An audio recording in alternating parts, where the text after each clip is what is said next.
Bonjour, je me trouve actuellement devant le CNPE de Cattenom, centre nucléaire de production électrique, qui dispose de 4 réacteurs nucléaires à eau pressurisée REP d'une puissance chacun de 1300 MW.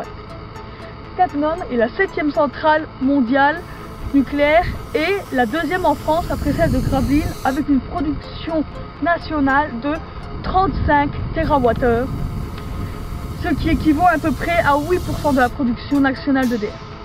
Le record de production de cette centrale date de 2005 avec 38,2 TWh.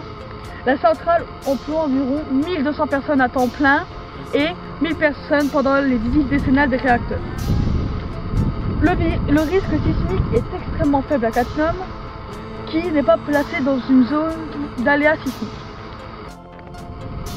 Il existe 2 types d'énergie nucléaire, celle dite de fusion, qui est utilisée par les étoiles pour rayonner de l'énergie, et celle dite de fission, qui est employée dans la bombe A et dans les centrales nucléaires. Un neutron se déplace et percute un atome d'uranium. Le noyau absorbe alors le neutron. Le noyau devient tellement instable qu'il éclate. Il se divise en 2 parties et libère de l'énergie. Ce mode de production, très centralisé, peut alimenter une région à elle seule. En général, plusieurs centrales nucléaires sont regroupées sur un même site. L'énergie nucléaire. L'énergie nucléaire est produite par les noyaux des atomes qui subissent des transformations. Ce sont les réactions nucléaires. Les atomes, en se cassant, donnent de l'énergie. C'est ce qui fait fonctionner la centrale nucléaire. L'énergie nucléaire, c'est la forme d'énergie exploitable la plus concentrée. À partir d'un peu d'uranium, on extrait beaucoup d'énergie. La fission nucléaire n'engendre pas d'émissions de gaz à effet de serre. Les déchets nucléaires. Les déchets nucléaires perdent peu à peu leur radioactivité, mais très lentement. Ils sont donc nocifs et impossibles à recycler, ce qui pose un problème majeur de gestion. L'uranium. L'uranium se trouve dans les roches et dans l'eau.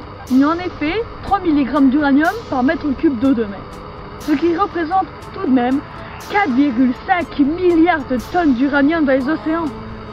Les réserves prouvées d'uranium aujourd'hui sont plus importantes en potentiel énergétique que celles du pétrole. Les désavantages du nucléaire.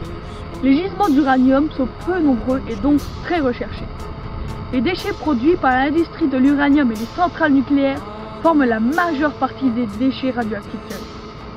Ces déchets sont radioactifs et, par conséquent, dangereux pour les êtres vivants qui peuvent se trouver en contact ou à proximité d'eux. Les installations nucléaires présentent des risques d'emballement qui peuvent amener à des conséquences extrêmement graves en cas d'explosion, comme l'accident de Tchernobyl.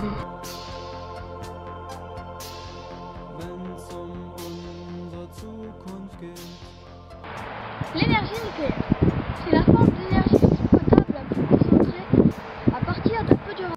Avant-hier, t'étais là avec nous. Oh, une belle voie, une belle camion là avec le signe nucléaire et l'ancien, même pas le nouveau. Hein. Ils mettent un train avec les rails rouillés. Où est-ce qu'ils emmènent leurs déchets nucléaires? En Allemagne, ils ont que ça à faire. Oh oui, on est en train de creuser une nouvelle station de nettoyage. Mais non. Alors, ça sera fini d'ici 2016. Et en 2016, qu'est-ce qui sera fini? l'ITER. L'expérimental, ben, j'aime pas. C'est un tout macaque. C'est un tout camac.